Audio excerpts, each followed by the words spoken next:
it, doesn't matter.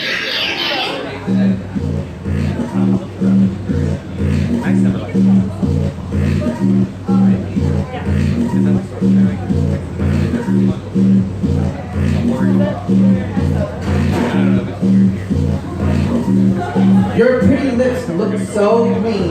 Who knew the hidden eye would eventually project, allowing you to confess my being was my greatest life regret. I wish I could take all of my affections back and hide them deep into my veins and would even give it to somebody who actually had a fucking brain. And I let you talk to me as if I were a child and I was your bridge over troubled water. If I could sell all the lessons I learned from you, they'd be worth no more than a fucking quarter. Hope you take some time to look into that court order of yours. Oops, my bad. No shade. But thinking about the fear that entered my body after you unleashed your fury, I did my best to hide my bruises. I figured I'd do my simple duty and shield you once again. A mediocre lover and the worst kind of friend. And if I had the chance to tell you to your face the fucking damage you done, there would be no end. I could go on and on about your lack of respect, but was clearly disrespected. You called it blunt and direct. How you denied your obvious manipulation, as if I would be too drunk to love something up to detect it. At that point, I figured my heart had died, there was no need to resurrect it. And if I loved you back to life, I figured the edges were softer, but you gladly let all of my dreams soar off. And every time I looked at your face, and I realized my fucking greatest mistake.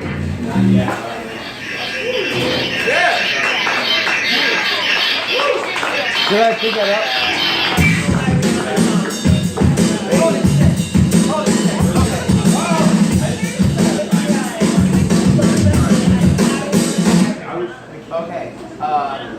So what had happened was, I'm supposed to be next. Okay. If you would like to check it out, I have it released and streaming on my website, everythingism.com. You can go to the corner vomit tab. I will be releasing it for download with bonus tracks, remixes, and a digital booklet, hopefully sometime next month. So this is a natural way.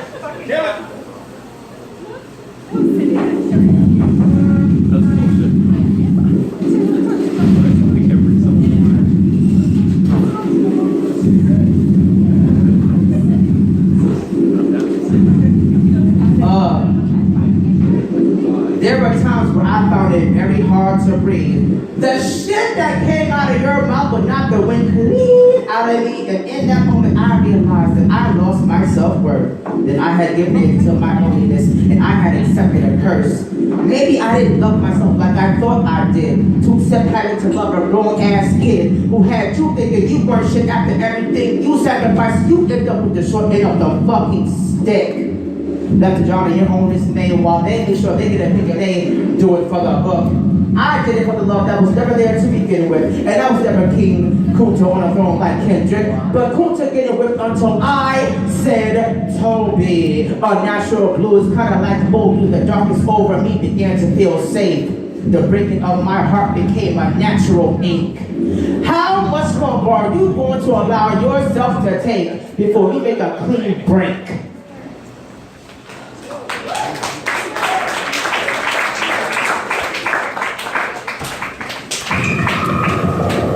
In this better moment.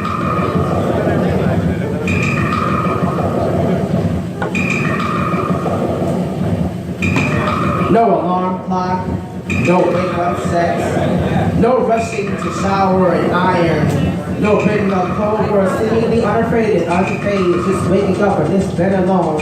I flipped the pillow over to the cool side, hoping to hop back into the dream I just really interrupted. I now become aware of the emptiness of my reality, and all I want to do is go back to sleep, hoping to hop back into the dream I so really fucking interrupted, but I can't. And I begin to recount all my lovers lost. It feels like every loss brings on my new days, enough pain to the end and explode. I was the word fucking cheat code for life. Maybe a lot of us could have saved ourselves 10 times over, been someone different, someone happier, someone more intimate, someone much more approachable. I get out of bed and I walk through my empty apartment, which is once a dungeon of war and broken spirits, hoping that one day when I hop back into my bed alone, I can hop into that dream I interrupted. I hit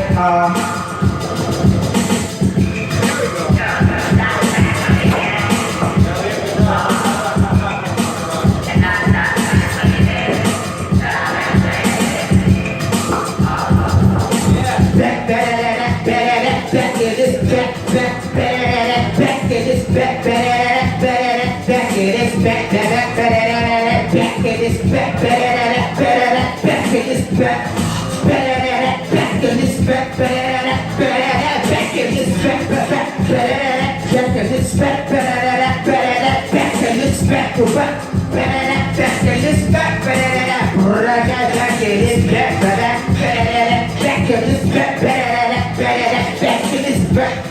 Back in this back. Back in this back. Go back. Back in this back.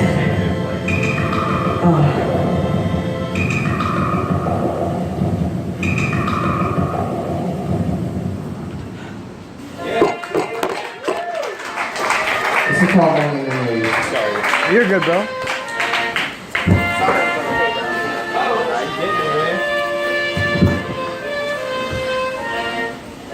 I remember the feel of the cold morning air through the window. I always found myself snatching cover away from you. It seems like you always found to take the blanket and not curled up like a new fetus in a mother's womb. I just wanted an excuse to get a little closer to you. There was something familiar about your body, something I was afraid to experience before, but this time it was different. This time it felt, dare I say, natural. Like the first time on a Monday morning, not getting that proper spot that you wanted at work, leaving your lunch at home and spending 10 hours on an uninspiring fucking sandwich. I thought, boy, I can get used to this. And after a while, it almost felt like I was sleeping in the bed by myself. I remember you sneaking out of the bed into the other room. I guess you thought I wasn't awake, but every time you moved, I was always awake. I knew before the blessed reveal, I just kind of hoped it was a dream. Like a really great porn clip with a fucking terrible cum shot. Maybe there was something that he gave you that I didn't possess. And maybe it was over before it began, and I was too blind to notice. Too lonely to want better for myself. Maybe this isn't real life after all. Maybe.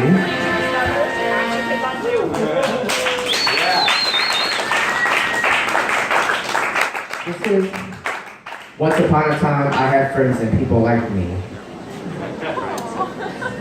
Because they did. Once upon a time, I had friends and people fucking liked me. I used to get invited to housewarmings and private parties. I was the turn-up king without even trying to be. I was happy, unabashedly, genuinely. Now, I spend my weekends masturbating and electioneering, campaigning about a dream I care about but others barely do. I wish I could blame someone else for this isolation, but like many things, it begins to feel too good to set free. So I pour a little liquor out for the old me, dead and gone. He was a good guy, great energy, never do you wrong. Wildly misunderstood and maybe taken for granted. He did the very best he could with the cards that he was handed.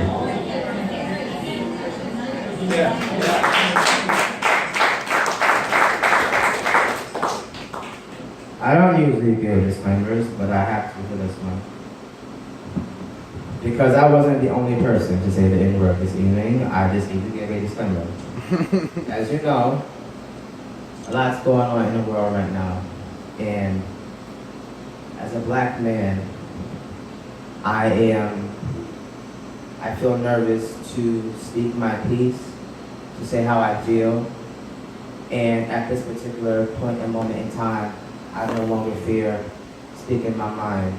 I would much rather us get to a point where we have uncomfortable ass conversations and we talk about things that we get through and we have a better understanding of each other. So, with that being said, pardon me, but I'm finna lose my fucking mind. This is here, Piggy, Piggy, Piggy.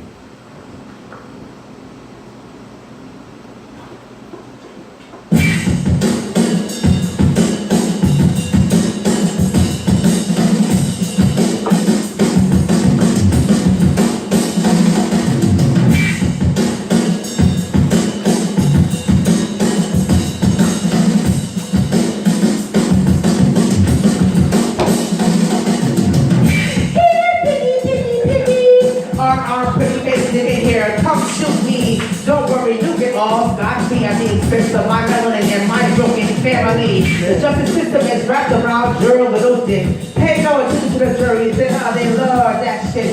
Pay no attention to these crooked headlines. Just need to get it home from time to time. You see, this nigga here, he was heading to college. You see, this nigga here, he was just coming from this door, and this nigga here was getting ready to marry his queen, and that nigga you shot at his front door. This nigga here was headed to a new job, and you see, that nigga was so scared. He said, "Is that toy done?" This nigga was just selling new season. That nigga was he started to run. What more do you fucking want from us? You already want our ass and lips, and you can take it upon yourself to kill off us kings with all of this good dick. What are you gonna do when the sleeping sheep awaken and we rise up to reclaim what our ancestors built? You just got that pretty pistol in hand, your model stuck in your fucking mind. Do what thou wilt.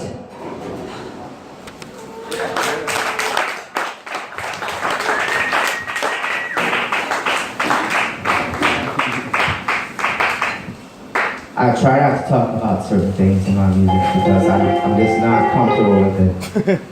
But sometimes we have to do that, and with this particular piece, kind of went back to when I was young. And I've never done anything like this ever in real life. So I'm sorry. I break. This is called The Barbershop.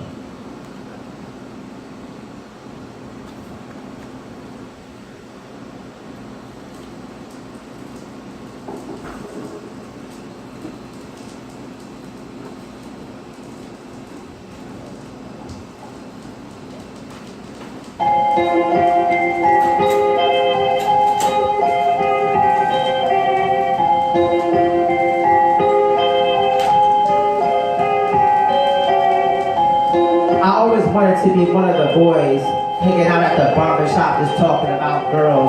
See, black men mastered the art of the cat call, sometimes so well disguised before she knew it, he had smuggled her pearls. Current events and sports brigade abound. I felt like an outsider running inside of this magical city where I was just kicking it with the fellas and I wasn't being called a fucking sissy. I dreaded going to the fucking barbershop because I felt like I never belonged. And I was surrounded by people who looked like me, but who looked at me as if, well, I didn't belong. I was slouching my chair when I heard the word faggot was thrown out. I wish he stopped talking so I could get the fuck out. I was afraid that they smell it on me, which would explain why they stopped being so friendly. And I would begin to wonder if Biggie ever walked in the shop to say what's up to the barbers and whatnot, if he shaked my hand, if Nas ever met me, would he understand? If Wu-Tang was in town, would I be in the picture with all the OGs around? I feel the burn of the alcohol and it looks like we're at the finish line, and I'm wondering where the fuck my rhyme has been the entire time. Thank you, sir. I pay him accordingly. All right, son. See you in a few weeks.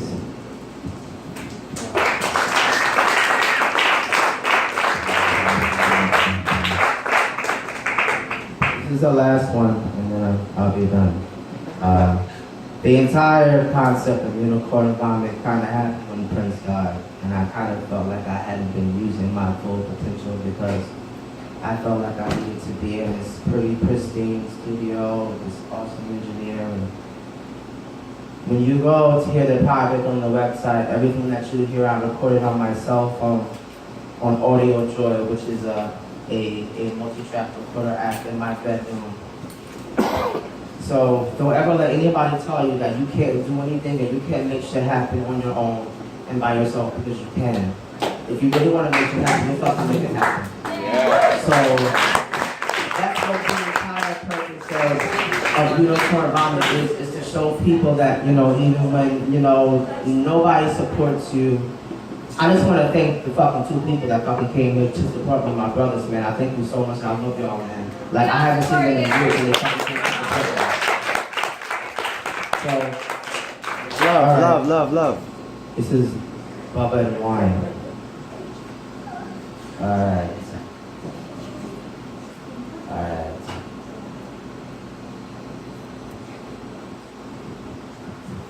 Love.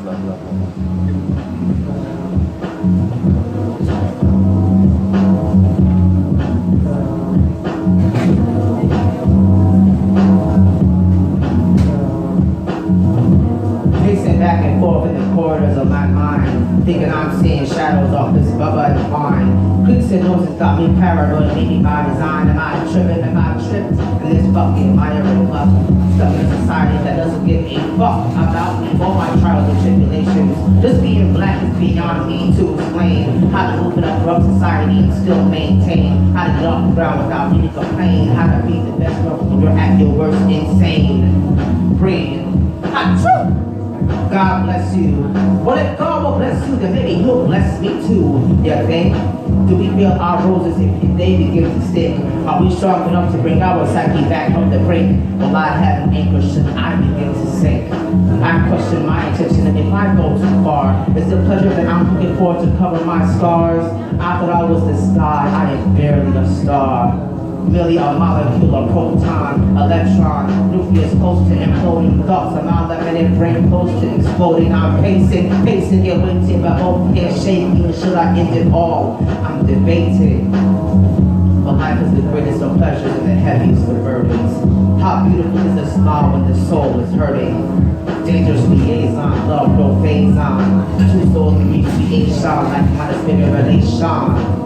Am I a pawn just awaiting a takedown? A hood rubber just awaiting a shakedown? Do we all get a chance to have a moment in glory? These bright lights are not included, so you better glamorize your story. Y'all have a good evening. Thank you very much.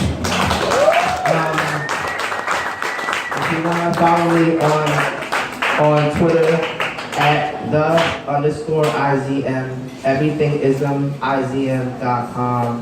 That's everything. Thank you, Chris, for always being dope to give me a platform. I appreciate it. Y'all have a good one. Put your hands in, man. Show a lot of love.